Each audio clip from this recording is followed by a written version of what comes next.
తల్లి గర్భము నుండి ధనము తేడెవ్వడు, వెళ్ళిపోయిన నాడు వెంటరాదు. లక్షాధికారైన లవణ అన్నమెగాని, మెరుగు బంగారము మృంగబోడు. విత్తమార్జన చేసి విర్రవీగుటె కాని, కూడబెట్టిన సొమ్ము కుడువబోడు.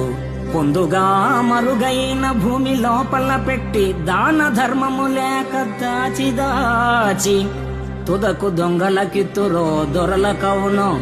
తేనె జుంటి గలియవా తెరువరులకు, భూషణ వికాస శ్రీధర్మపుర నివాస. దుష్ట సంహార నరసింహ దురిత దూర. ఆ